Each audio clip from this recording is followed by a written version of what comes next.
أعوذ بالله من الشيطان الرجيم بسم الله الرحمن الرحيم waa YouTube internet yi waa Sénégal waa adduna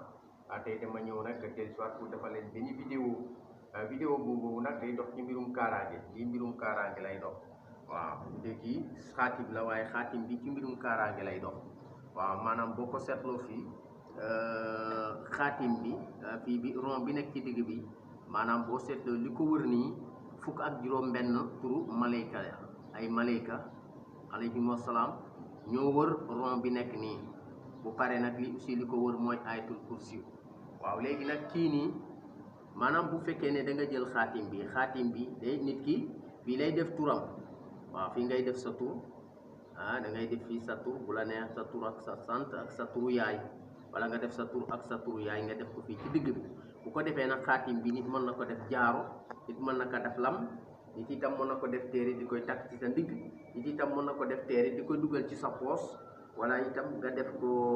def ko téere dugal ko ci sa poos wala nga def ko ab téere di koy dugal ci sa pochette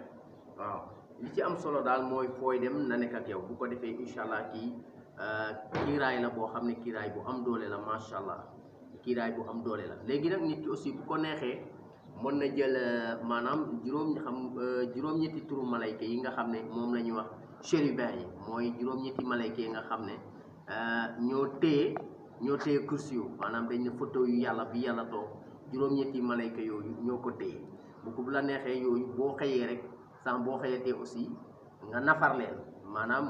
nga tudd seen tur juróom-ñetti yooyu mooy chérubin yi li ñuy wax chérubin waaw léegi bu la neexee kon bu kiyee boo xëyee nga jël fii nga jël fii nga tàmbale fii dadd fa yaa ilu zanja yaa ilu satta fa yaa ilu samka yaa ilu atama yaa ilu dadwa yaa ilu kamka yaa ilu sasma yaa ilu waaw bu ko defee yooyu nga koy def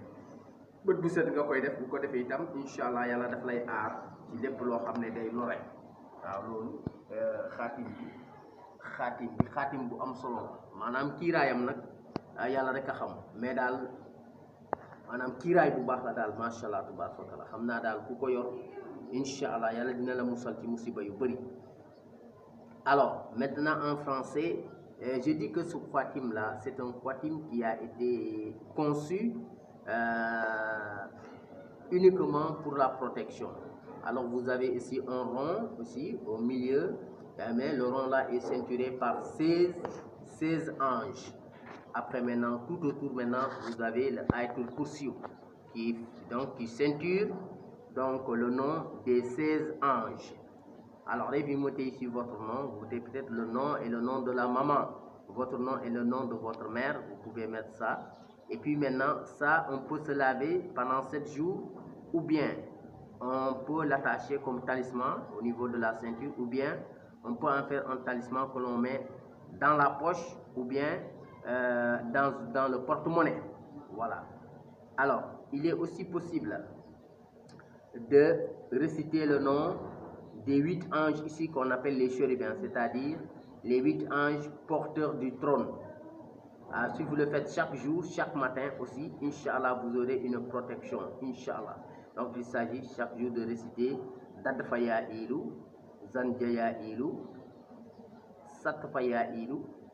Samkaya Ilu, Atmaya Ilu, Dadwaya Ilu,